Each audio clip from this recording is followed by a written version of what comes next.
Hello students. Last day we had already completed our networking hardware components like a modem, amplifier, hub, switch, router, repeater, gateway, etc.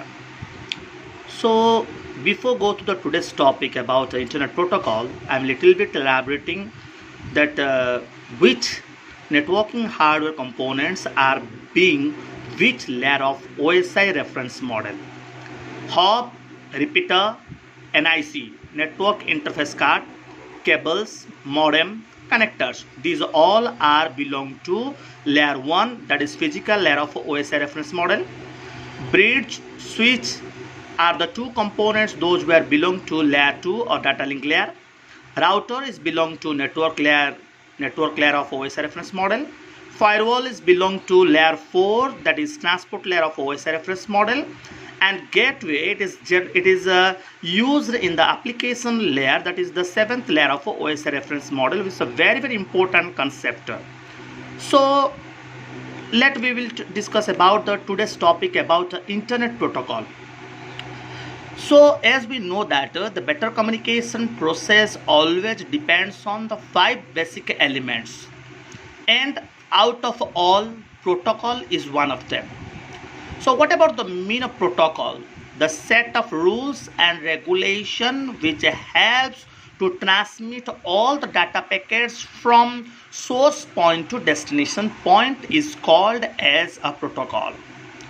To establish a better communication process, what are the rest numbers of basic elements like a sender, message, medium and receiver? So out of these 5 basic elements, the protocol playing as a vital role. Why? Now, as because of the sender only prepare a message transmitted through a medium, and finally the receiver receive the message.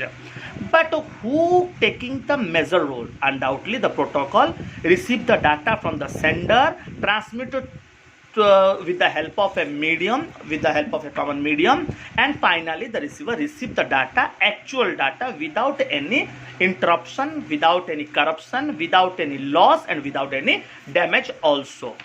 So we may go for that. The number of protocols are held responsible to transmit the data packet from source point to destination pointer. So what are the general protocols may helps to transmit the data packets?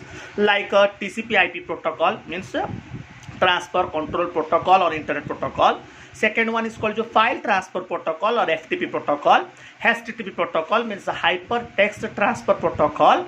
Then SMTP means simple mail transfer protocol. Then Telnet, Gopher. So these are the number of protocols are mainly responsible to transmit all the data packets from source point to destination point during the period of transmitting.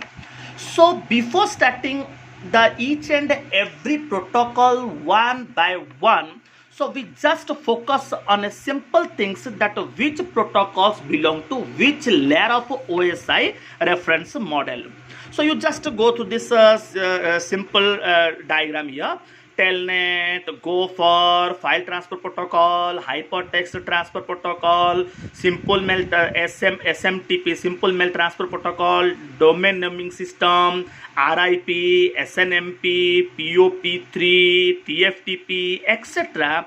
These all the protocols are belong to application layer protocol, presentation layer protocol and session layer protocols of OSI reference model, and application layer protocol of TCP/IP reference model.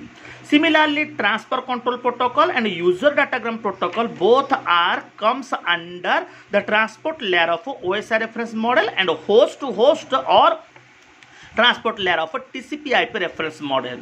ARP, IP, IGMP, ICMP, these protocols are belong to the network layer of OSI reference model and internet layer of TCP/IP reference model. Ethernet, token ring, frame relay, ATM, all these protocols are belong to data link layer and physical layer of OSI reference model and network interface layer of TCP/IP reference model. So this is all about that which protocols are belong to which layer of both OSI reference model as well as the TCP/IP reference model. So before go through all that discuss about today, first of all we go for about a first protocol, that is your TCP/IP protocol. So before go to the TCP/IP protocol, first of all we go for about only a TCP protocol, and then after that we go for about the IP protocol later on. So you just go through this simple example. Here is a sender point and this one is your receiver point. One user is present at the source point and another user is present at the destination point. So what is the role of this sender? Sender first of all prepare a message.